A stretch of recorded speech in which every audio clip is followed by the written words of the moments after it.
This is a very huge and holistic topic, and it's very difficult to comprehensively speak about shame in particular. But what I'll like to emphasize upon is that the queer movement is a movement of unshaming. So once a person identifies that the person is not heteronormative and grows up in a family which typically is heteronormative, a society which is largely heteronormative, an academia which is heteronormative, the shame is imposed and the person grows up with shame. I personally feel in this way that sometime, fortunately, if in some person's life a point comes in the queer journey that a person feels free, it is the time when the person basically takes off the guards. So basically, when a child is growing up in a normative society as gay, lesbian, bisexual, or trans identified, the person basically creates, what should I say, a more acceptable and a softer version of the self, which is not the real self. And this creation of this artificial subject, which you call you, this itself is the beginning of the shame journey. So you don't speak what you actually want to speak of. You don't do what you actually want to do. And so that you are heartless. So I don't see it as a process which is regressive. It's probably a protective reflex that operates in individuals. And they want to protect themselves from the hostility of the outside by creating a profile that is more easily accepted and less vulnerable to injury. And when the person starts shedding off this shell, I think the process of unshaming begins. That makes a lot of sense. In our previous session with Lisa Etherson, she was talking about shame containment theory and how sometimes when shame is such a primary part of life, right, containing it cannot always look very positive, right? So having this identity built up, even though it is, not exactly coming from a place of them feeling authentic, right? So I think that makes a lot of sense. So I'd like to delve a little deeper into how shame shows up in queer experience. In your view, how does shame manifest uniquely within queer identities, both personally and collectively? See, if you go by queer experiences, a very interesting contrast with the heteronormative and the queer existence is that you are taught that certain things are good and certain things are bad. And now, based on that, when you start exhibiting, manifesting, or doing something that is not acceptable, so you are either rebuked for that or criticized for that. And sometimes that converts into an internal shame. But what is very different in the queer experience is that it is not that you are doing something or you are manifesting something that is not of your own. You have been taught by an authority which itself is biased.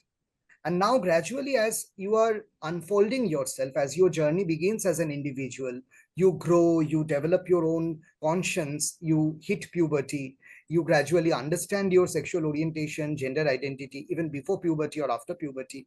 This whole journey internally becomes a journey of shame because you see that outside, there is no, what should I say, any prototype that justifies your existence, because even queer individuals are usually born of straight relationships. So the prototype that they are growing with is not queer in itself. And if I speak of, say, 10, 20 years back, now that is very relevant because individuals who might be attending today's session will be dealing with individuals who are maybe 18 years old, 30 years old, 40 years old. So their journey has started 40 years back. So we have to reflect on a social structure that was prevalent 30 or 40 years back, not now. So during that time, when you are growing up in a milieu where you understand that being gay is not acceptable, and you don't understand why it is not acceptable. That is the very difficult part. In a very so-called black and white good bad motive, there are at least some visible reasons of why hurting someone is wrong, why killing or murdering someone is wrong, why hitting an animal is wrong. But you don't understand why getting attracted to the same sex is wrong. So there is no explanation. There are doctrines and you are indoctrinated. And these doctrines are so much embedded in the then society that no one even cares for a justification. It's taken for granted that this is normal, and by default, you become the abnormal. And this, I think, is very interesting, that uh, you gradually, it's almost like a flower which is blooming, and at every point of its bloom it is reminded that its color is not normal, its petals are not normal, and it is not I mean, it is not supposed to exist. And then the flower thinks, what can I turn into? So it again curls up, becomes something that is at least partially acceptable. And this is the journey of the shame, the beginning of the journey of the shame. And to unshame is to become the old flower again. But we have to understand that a lot of time has passed in between. Not everything can be undone. So at 40 years of age, I can realize that yes, I can live my own life, but will not get back a school playground where I'll be accepted. So there are things that cannot be reversed. And I think these are permanent scars that morph the way we behave, that morph the way mental health issues like depression, anxiety, mood disorders, or any panic disorder, PTSD manifest. And the most important part is they always do not manifest in a full-fledged manner, satisfying the DSM criteria. So often they're very subtle, very unexpressed. And sometimes you start thinking that these are my personality. I am like this. To undo that personality that you have grown into, the depressed person who seems happy outside, a person who cries at night but posts very lovely images on social media, this is not the person you were supposed to become, but people become like that. And unbecoming that is a very difficult process. Yeah.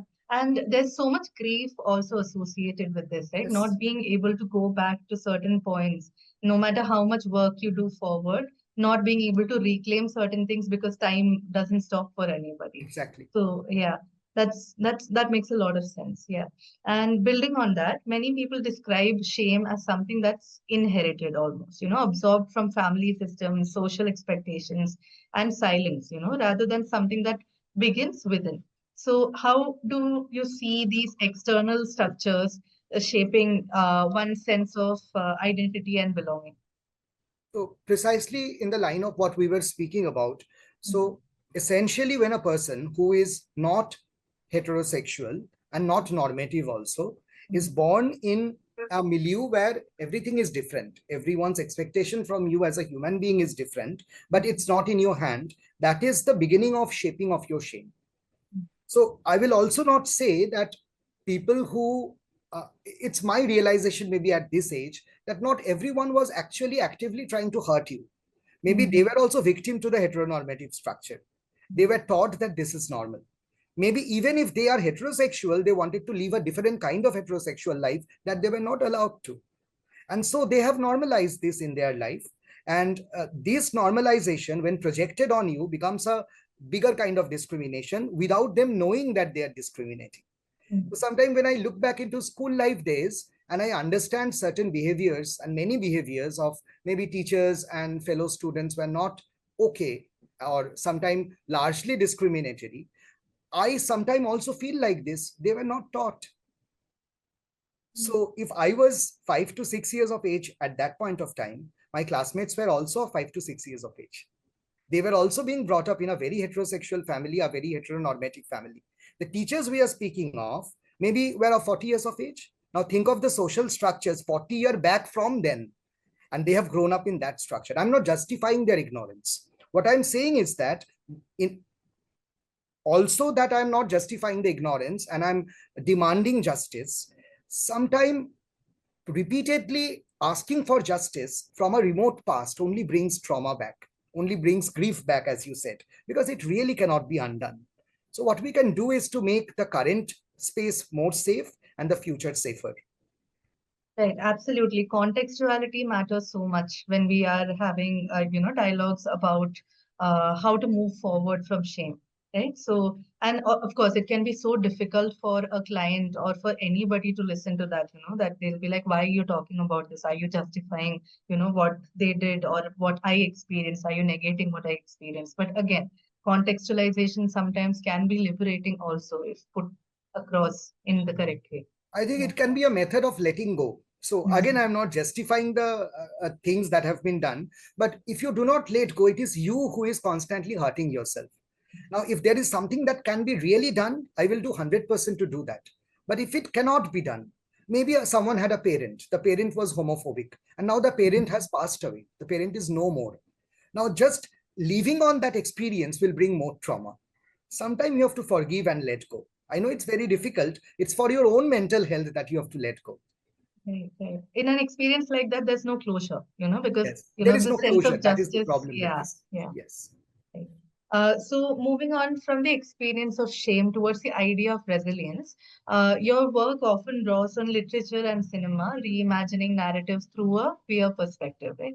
So you've even explored Tagore's character in this light, and through that illuminated new emotional truths. So what, in your view, is the role of storytelling and cultural reimagining in transforming experiences of shame into resilience, particularly within the queer life? It is very important. It is very important. Coming from the background of the so-called natural sciences, teaching in a medical college, I've often seen this discrimination towards poetry, art, and literature, saying that they are not very essential components of society. But you understand, they are the ones that shape our thinking. It is the humanities and qualitative researches and qualitative works that bring in new hypotheses and epistemologic points of view. Based on that, you do quantitative research and try to prove hypotheses. So our entire thought process is largely dependent on the kind of cultural, social, and literary milieu that you grew up in. I'll give a very simple example. From starting from the first standard to the 12th standard, we have read many literature in our texts. Now, imagine there is a queer individual who has never identified a single character in the entire journey of literature as a queer character. So their existence is not validated. Whereas there are so many romantic novels which are already heterosexual romantic novels which are already included in the curriculum. So it is not a problem if the heteronormative or heterosexual contexts are mentioned, but not having the ownership of the other identity and saying that you simply don't exist in the curriculum is grossly wrong. Even in the medical curriculum, for a long time, the books were written in such a way that the books are talking about health and diseases of heterosexual individuals. So this very approach to medicine, which I see in many medical colleges, say for example, we discuss about reproductive system, but the name reproductive system itself is very biased. Mm. Of the entire sexual system, reproduction can be one part, which can also be a chosen part of an individual, irrespective of gender and sexuality. Reducing that down to only heterosexual reproduction and disregarding the queer identity as part of normal physiology itself makes it indirectly pathological. So, to put it into simple language, we are not teaching that homosexuality or being transgender is normal when you are discussing the normal psychology, and only in context of sexually transmitted diseases and depression you are citing percentages of queer individuals involved. This essentially pathologizes the issue. And in Right. literature also, this is the same thing that happens. So I think this is a very pertinent point we have to make when we are learning, we are reading, and we are rereading it. So as you mentioned about my little works on Tagore, Sharat Chandra Chattopadhyay, and other Bengali literary works, essentially I was trying to find out the deeply rooted queer culture that actually exists in modern Bengali literature, and for that matter, any vernacular literature, because this creates your sense of identity, cultural identity. So when we look at a film, we sometimes associate with a character. Sometimes we read a book and say, how did the author know what I felt at that point of time? This is this connection that makes that piece of literature very unique, very personal. And this personal touch of the literature helps you grow as a person with insight, with a lot Mm. of empathy and love for yourself. If this whole thing is taken away from you, you don't find your reflection on the literary mirror, you start believing that, yes, I do not belong to the society. And that itself is a matter of great concern, I think, for mental health. Yes, I absolutely agree. And when you were talking about how in medical textbooks also, right, there's an underrepresentation. Recently, like I read an article about psychoneuroimmunology and how shame and stress and continuous prolonged stress and continuous trauma that comes from, being a member of the queer community in certain, areas where they are not acknowledged, that itself can lead to a lot of diseases, like long-term diseases that, can persist. And how, if that is not represented enough, when there's no research, if there's no research, then, there's no way that we can help them. So when we are all right, and then moving forward, and could you speak a little bit about how art, community, and dialogue serve as spaces of healing for those navigating the intersections of shame and queerness? See, art can be interpreted in many ways. One way of looking at art, as I see it, is art itself is uh, an instrument. It is an instrument of thinking, an instrument of uh, self-development, and an instrument of change as well. So you can use art to question the authority. You can use art to heal someone who is already suffering.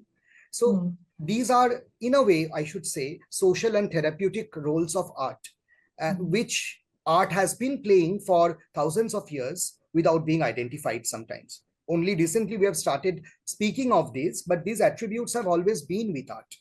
If you look into the Indian literature, music, and writings in general, uh, you will see that ancient Indian literature in particular is not queerphobic.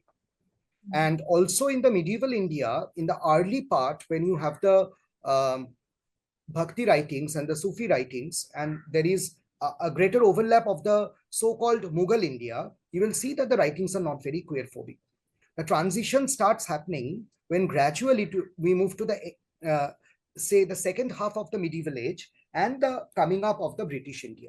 I'm deliberately not using the more used terminologies like medieval and modern India. I'm using the words like Mughal and British India because these are culturally connected. So it's not that from a particular year that the literature started becoming queerphobic. It is from the Western influence, the Victorian influence, that the implementation of Section 377 of IPC that happened in India. It is from then only that the shame culture has started. It is from that time that the Antisocial Tribes Act was enacted, and the Hijra community was snatched away of all lands, all belongings, and now reduced down to prostitution and begging on the streets. And then the same heteronormative community will question why they exist on the streets without looking at the history behind this exploitation. This history is very important. You look at the Armed Forces Act, where if an individual is gay, the person is not allowed to serve the country. But if you do not say that you are gay, then you can serve. It's like you don't ask and don't tell. So this hypocrisy has been there throughout the British India. And many people who think that the talkings of homosexuality and queer life is a Western input should be constantly reminded that it is the homophobia and transphobia which is a Western input. It is not Indian. But having said that also, it's very important. I have often seen people using history in a very unscientific manner. I personally believe that history and historical literature throws an insight into how people thought, lived, wrote, and believed in a particular time. History should not be used as a tool for validation, which many people unfortunately do. For example, by citing that in ancient India, many literatures say, for example, accept homosexuality. Now, this in itself does not justify that homosexuality should be accepted or not. Because the sati was also practiced in India historically. That does not justify it is a right method. What we can do from history is to find out our cultural roots and connections and reclaim that glory that we existed. But whether one should exist now should depend on the current concept of ethics, law, and humanity. Now we have sufficient ethical, humanitarian, and scientific evidence to understand why queer people should exist. So we should not use history for that or literature for that. But then what purpose is that serving? It serves as a context for your past, for your existence, and it builds, say, for example, a motif of your identity. So, for example, if a person is religious, a person can look upon mythological characters and associate their characteristics with that.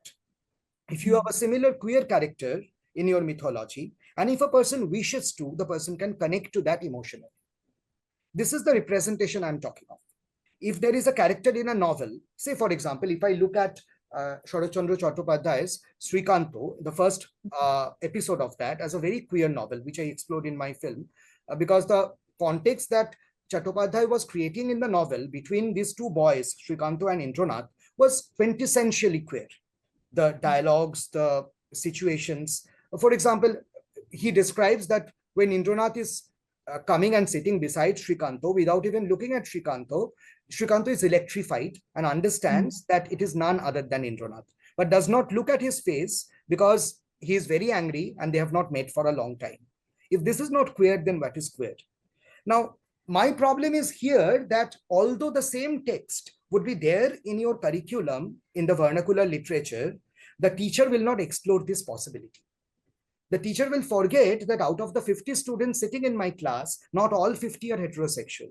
And even if all 50 are heterosexual, they have friends outside the class and will have family members later in their life who will be queer. So the contextualization should be there in the class, and that is where the literary significance of this literature is there. So this, I think, is a very impactful thing, that literature empowers us. It shows us that we have existed. It does not justify whether we should exist, but it gives you your own self-validation that your existence is not de novo. It's not something that happened out of sudden. So you have existed, you will exist, and you have a right to exist. This feeling of, being empowered comes from the literature. And when you were talking about how, when you are looking at the existence of queer communities in history, we are not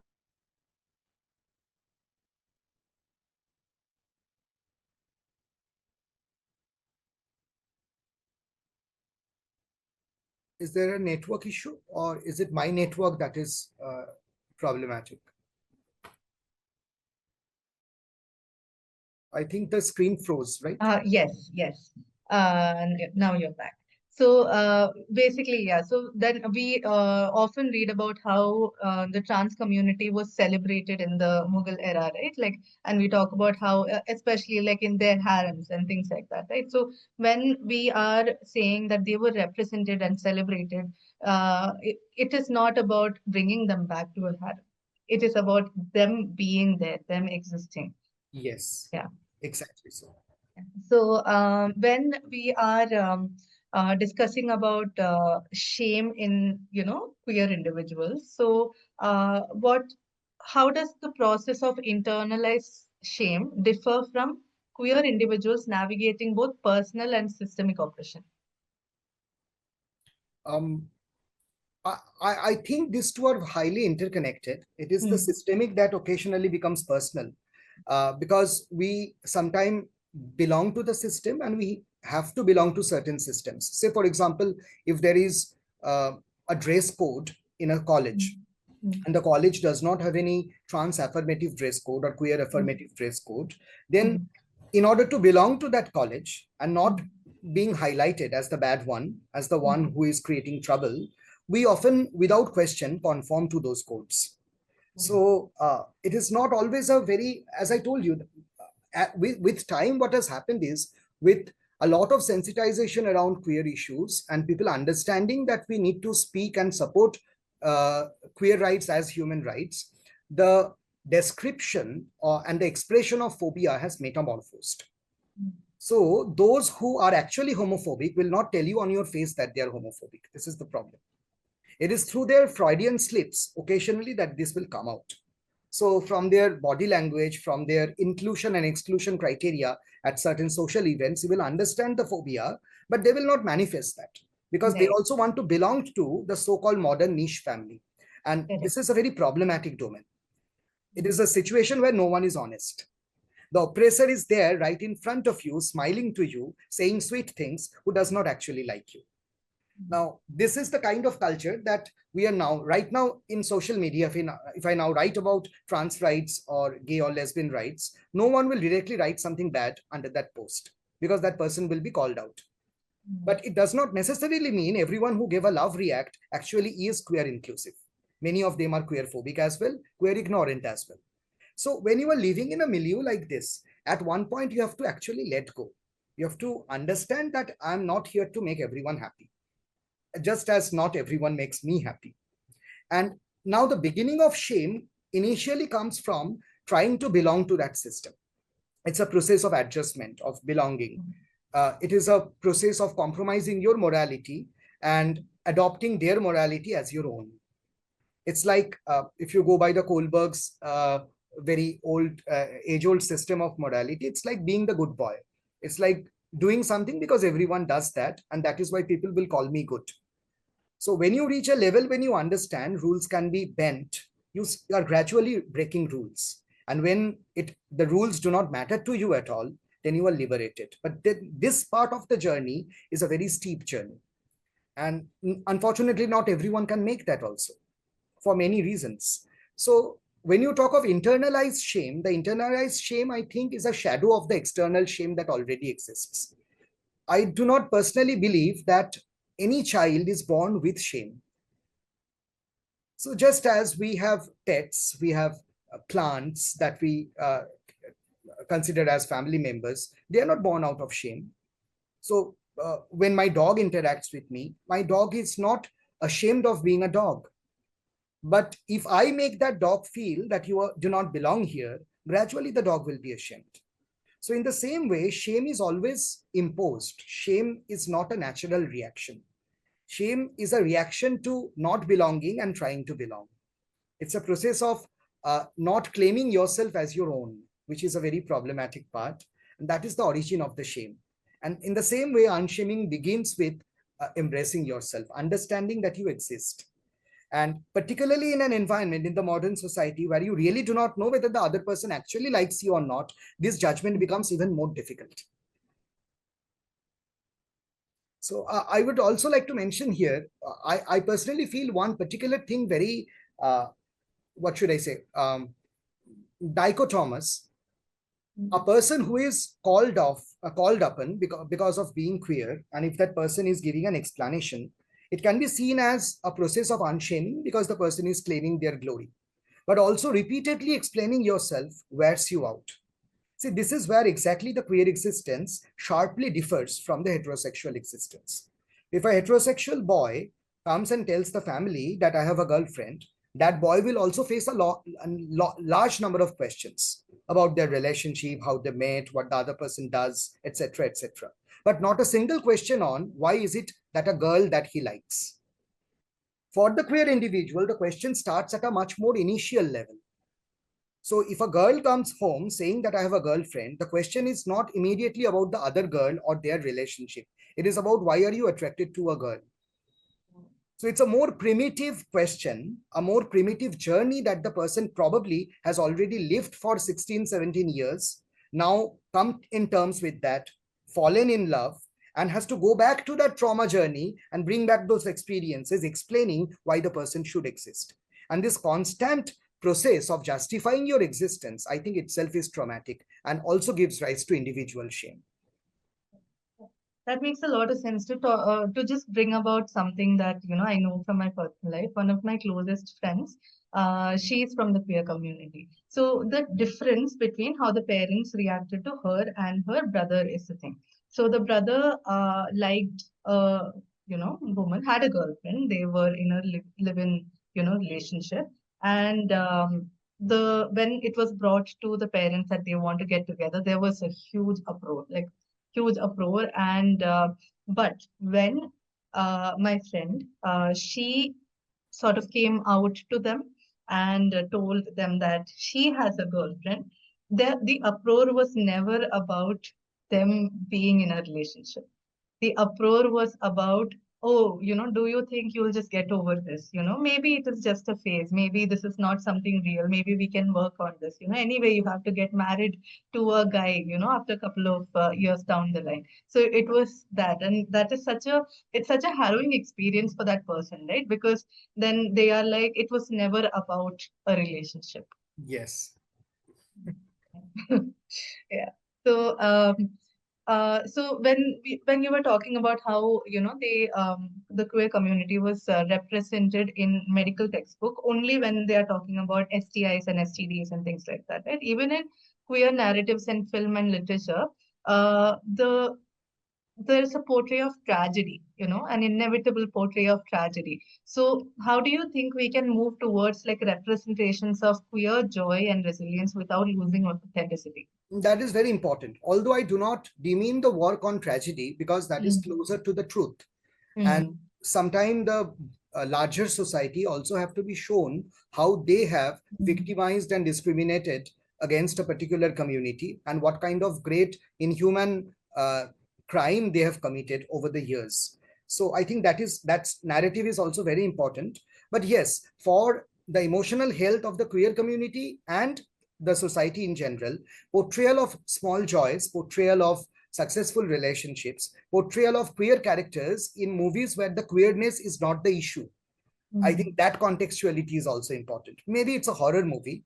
Mm. Coincidentally, the characters are gay or lesbian, but it's the horror theme that is the theme of the movie, which also means, in a manner of taking by default, the queer relationship is actually accepted by the playwright, which is also very interesting. So if the playwright never justifies why the character is queer and only focuses on the so-called main theme of the movie, which may be a horror genre, it Mm. means it's the horror genre that needs justification. It's not the queer existence that needs justification. So we can actually rethink scripts in that way. That will be a very interesting way of inclusion. Yeah, the viewers And are many never works have asking happened like, on that also. Actually, many works have happened where the queer characters are basically there. It's not they're ignored. They are taken as part of the whole collective of the characters that are there, building upon certain themes, which is not related to gender and sexuality. I think that mm, neutrality is important. And also, an obvious queerness is also important in some films where it's mm, about a mm, queer life, about two men, two women, or a trans individual getting into a relationship or understanding their own selves and their journey through happiness. I mean, that is also important. Doesn't have to be always tragic. yeah. No, like how we talk about how there's Jane Austen, right? Like, and the relationships that Yes. are portrayed over there. It is nothing different, right? If Yes. we are portraying two individuals, who are in love, who are, just existing basically in their own. Yes. Exactly. Yeah. So, could you, like, the dialogue, like art community and dialogues serve as spaces for healing, for those who are navigating the intersections of shame and queerness, right? So, how does that work? How does that intersection work? I think that always worked. If you even look into uh, Tagore's work, for example, at a time when there was this very staunch anti-Notch act enacted by the British, which Mm, was in a way taking away the rights of people practicing Bharatanatyam and other cultural forms of indigenous dance. Of course, there was another background to that. It was also opposing the Devdasi practice, which was a different perspective. I'm not getting into that. Uh, that was the time we will see a lot of dance drama came up. And the mm, Tagorian dance drama itself was a very queer way of portraying drama. People mm, did not do drama in that manner. And mm, when such work was being done in Vishwabharati, in Shantiniketan, you will see a lot of emphasis has been put, even in that point of time, on issues of shame pertinent to that particular society. If you look mm, into the work of Tagore on Chandalika, mm, so it's about the caste system. So it was probably a pioneer work where, for the first time, uh, at that point of time in the early 1900s, someone is portraying that a Chandal or an untouchable is uh, pouring water, drinking water into the hands of a priest, and then falling in great infatuation to the priest. Something unbelievable at that point of time. That becomes the central core theme of the whole dance drama. So it definitely shook foundations. It definitely made people think otherwise. It definitely made people uncomfortable, I should say, if not change. And it is this discomfort that art creates. So it must have comforted someone who identified with Chandalika. It must have made someone very uncomfortable who thought that the caste system should exist, untouchability should exist. So, in the same way, when you create a art, you also create a form of protest and healing at the same time. The person who identifies with the protagonist gets healed, and the person who is opposing the protagonist in real life gets, in a way, I should say, shamed, and this is like reflection of the shame. So this is also very important. Uh, Art essentially, therefore, empowers you. Art gives you a voice which you otherwise could not have. So a person who is not visible, who is not prominent enough to speak, can speak through art, can speak through quoting the art, by portraying the art and adopting the art. So this is the kind of help that art does, I think. Yeah, a certain amount of discomfort that art brings, I think it's necessary for, growth, basically, to be it to exist in like the present. I think that sort of discomfort has to be there. I think even in South India, Kathakali, Yes. there are a lot of pieces that sort of like revolve around this, right? And it's beautiful. It's like very interesting to watch because there's no word, right? Like it's all expressions, it's all movements that represent it. Yeah. Yes. And so now, I want to move a little bit into like the clinical and cultural perspective of this. As both a medical educator and a filmmaker, how do you think psychological frameworks and cultural narratives can better inform each other in understanding queer shame? If you please explain the question a little bit more, it will be easy for me. So, how can therapists and mental health professionals engage with queer clients in a way that acknowledges shame without reinforcing it? This is very difficult. I mean, in many ways, it's difficult. I'm not saying it's impossible. It's quite possible. It's difficult because uh, what I have seen in my very close relatives and friends who are queer is that whenever you are going up to someone for therapy, and if your uh, entire psychiatric issues are somehow related to the past trauma, bringing up the trauma sometimes causes revisiting the trauma. Now, that cannot be undone totally. So, another thing that you specifically mentioned about therapists not being very triggering, but also helping to unwind the burden of shame. Now, this actually needs therapists who have understood, if not experienced, the shame, not in the same form, but in other forms, maybe. So it is not necessary, as we always say, in order to treat a patient with tuberculosis, I don't have to suffer tuberculosis. But we have to see patients who have suffered it and understand their lived experiences. So therapists who are dealing with queer life, I think it's very important for them to deal with quote unquote healthy queer individuals, Mm. to avoid a sampling bias and not take their patients as the only representation of the queer narrative or the queer existence. They must go to drop-in centers. They must go to queer clubs of film screening and book reading. They are supposed to have, if possible, friends who are queer, and in a way humanize their existence, normalize their existence before they start providing therapy to others. Because even unknowingly, we have our own prejudices inbuilt in us. We may think that we are actually trying to help, but that help can sometimes manifest as a protocol of work or sympathy rather than empathy, where it becomes very problematic.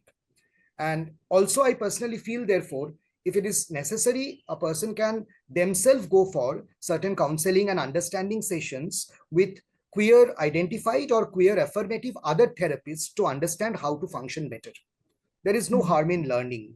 And so, this evaluation of whether I am fit to provide therapy to someone who is queer is also very important. I'm not treating the queer individuals as a species here, saying that you need extra qualification to deal with that. I'm only talking about the vocabulary that you use, the body language that you use. Are they sensitive enough? So if there is a neutral queer person who is not judging you, who is very friendly, if that person can give you input that this particular word that you used, maybe not with bad intention, but that word hurts. Next time, don't use that word. These inputs are very important. And that way, the therapist can also grow. Yeah. No, I fully agree to that. Like when I started working with queer individuals, the first client that I had to sit with them and I had to tell them that, see, we are going to take one session where I want to know. I want to know what are the things that I should not say. What are the things that, are sensitive to you? What are the ways that I should interact with you? And I think more than anything, I think they were the person, who taught me the best. And I think it has really helped moving forward with interacting with other clients with, from the queer community. And okay, all right. So now, in your opinion, like, no, I mean, can you share any insight from your teaching experience, how the maybe the younger generations or, anybody for that matter are renegotiating the relationship between identity, vulnerability, and resilience? It is constantly happening. I mean, right from being a teacher in my early life till now, I have seen this journey silent and manifested in many individuals. Most of the time, I would say it's not always that even I understand that. The shame is so inbuilt, so uh, severe, that sometimes it totally encases the individual. For example, even being in queer rights movement for so long, speaking about the issues openly in classrooms, queering the textbooks, even sometimes I fail to bring that confidence out of an individual to live as they are. It's not necessary that they should come out to me as queer. That is not important. What is important is, are they happy in existing as they are existing? So maybe 10 years down the time, when they have passed out, they call me and tell me that now my journey has begun. And then retrospectively, I feel then I have failed through all these years. It could have been 10 years earlier also. So I think it's a very difficult journey. I would say it requires a lot of resilience and patience from the part of the teacher also, because the system, which is very heteronormative, also does not like you becoming a queer affirmative uh, individual in the position of authority. So, for example, if they know that I will be overtly discussing gender and sexual identities, maybe I will not be allotted the chapter of so-called reproductive system to be taught. Someone else will teach that. So that system is there.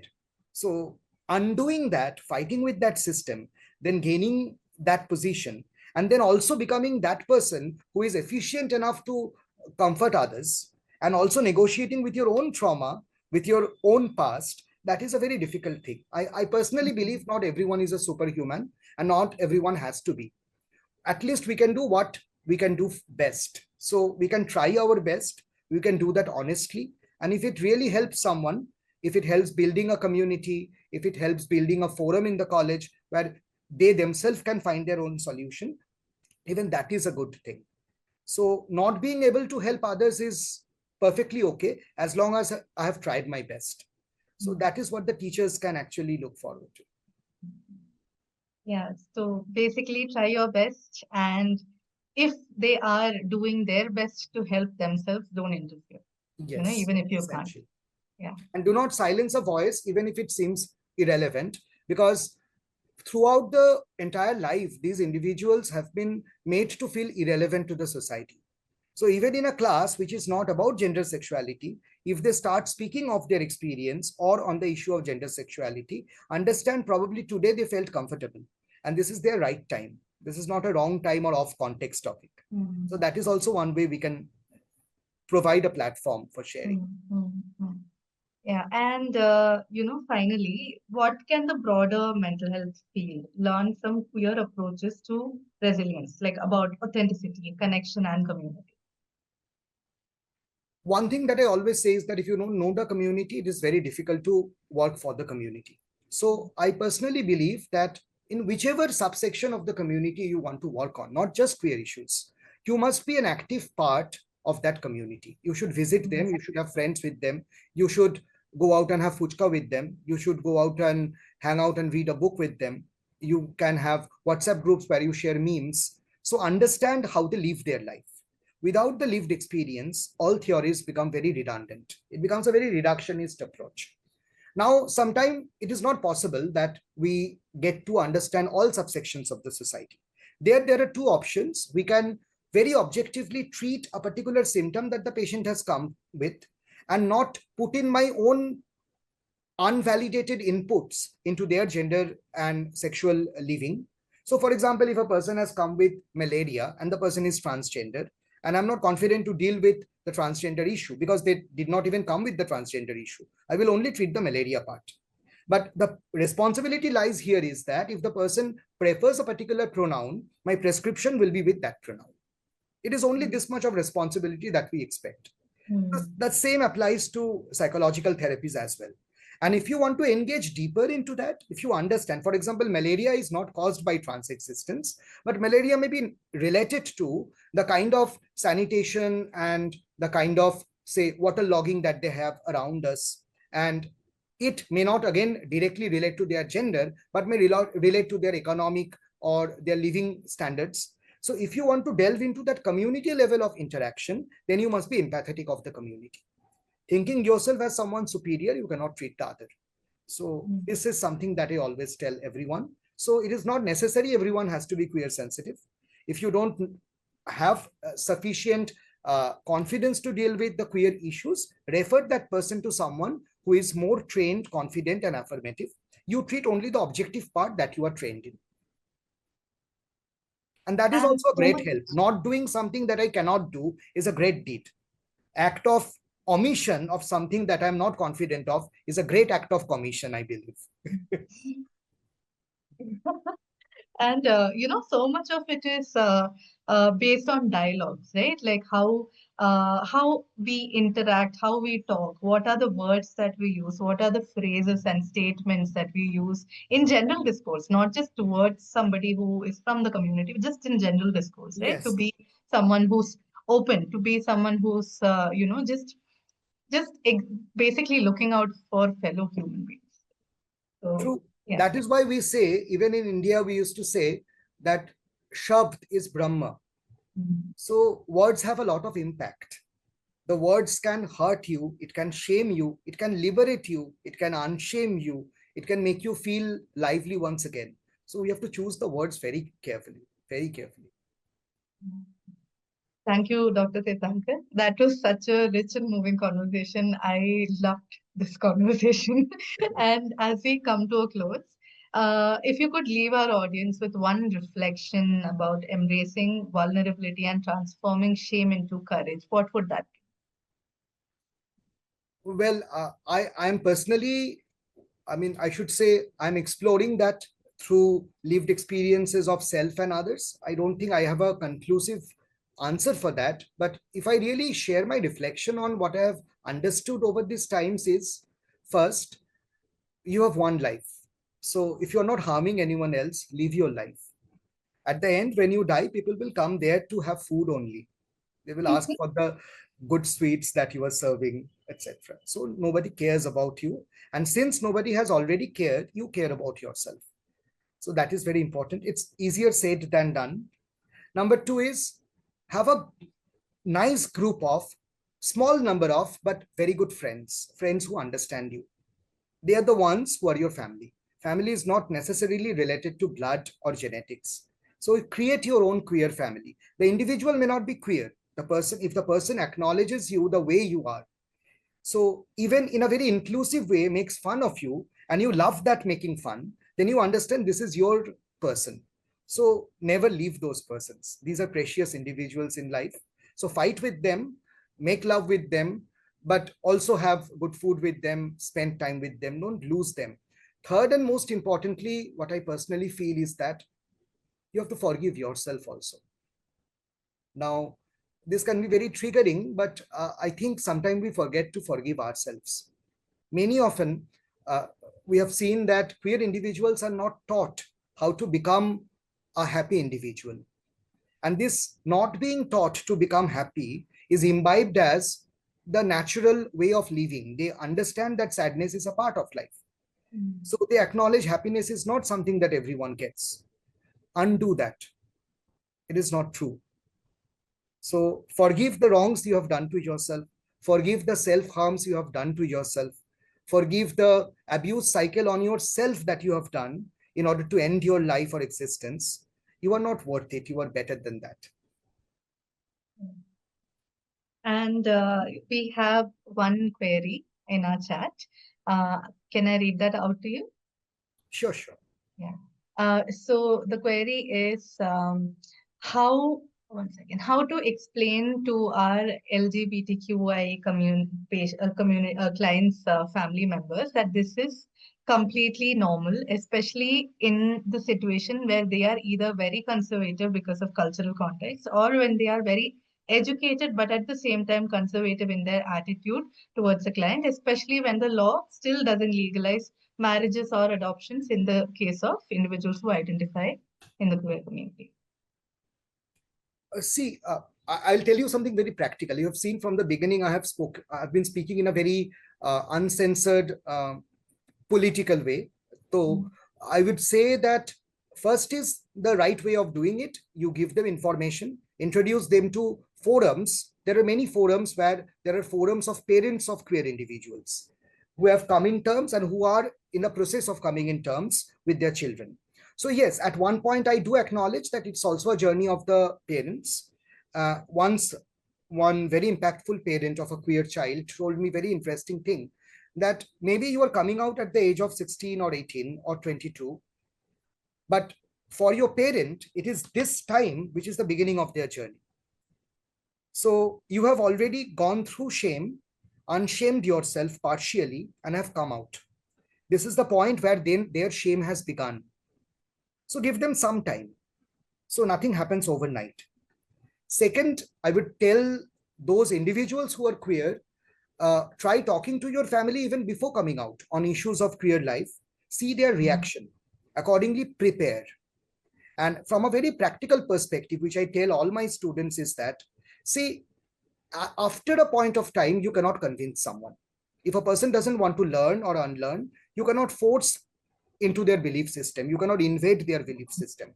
So be independent, reach a position where you can support your own existence.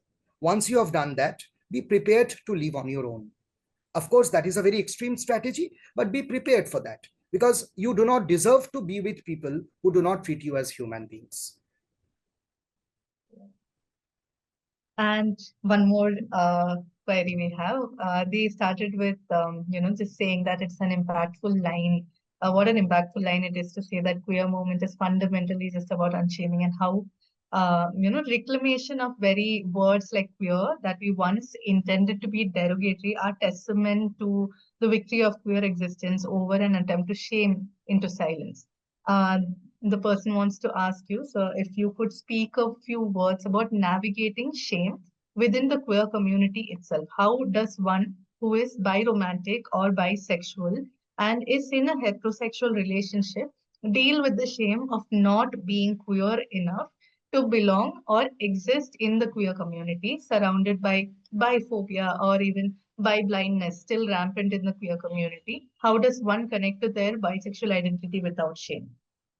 See, I have personally seen many queer individuals being biphobic. And in general, of course, the general society is phobic to queer existence itself. Uh, I would personally say that this is a subset of the bigger problem. So it can be dealt with in the same way. So queer individuals should also understand being bisexual does not translate into being unloyal, unlawful, or promiscuous. So being bisexual gives you the advantage of being attracted to more than one sex assigned at birth. So even if you are strictly heterosexual or gay, you are attracted to multiple men or women in your life. Then you decide whom to stay with based on your choice of being with a single person or in a polyamorous relationship and whatever it is. Now, in the same way, if a person is bisexual, the person is theoretically attracted to men and women, but then the person has a choice of whom to be with. So often what people do is they confuse loyalty with bisexuality, unlawfulness with bisexuality. Another very interesting thing that we have seen is many people feel that in bisexual existence, since there is a possibility of living a heterosexual life, which is socially accepted.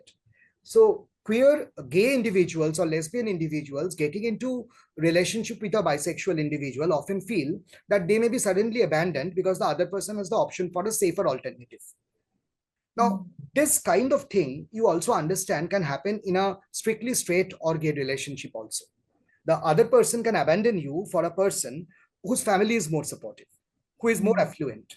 So it's not unique for a bisexual existence. Once these biases are removed, and gradually, if you meet individuals who are bisexual and also living a very balanced life with someone, we understand this unlearning can happen. But even Mm, after that, if the unlearning does not happen, I think it's important that the bisexual individual also thinks for themselves. It is not mandatory that they should always come out to the other person. But I mm, personally believe if you have a romantic partner for life, then the person may have some right to understand and know about your sexual orientation. So mm, explore the possibility of the other person knowing that you are bisexual initially. So get over these confusions so that they do not recur later. So mm, I personally do not feel that one should feel ashamed of being bisexual, or a gay or lesbian individual should feel unsafe to be with a bisexual individual, because the fears that they actually fear will happen can happen even in a strictly straight or gay relationship. All right. So I think that's all the queries that we have. Thank you, Dr. Tirthankar, for that deeply impactful conversation, Thank showing you. how stories of struggles are also stories of strength, and what all are the things that we can do, to be inclusive and to just, make everyone around you exist exactly like you exist. So, thank you so much for this. And we are very, very grateful. I hope you Thank have you. a great day ahead. It was a pleasure being here. Best wishes to everyone. Thank you. Thank you. Thank you.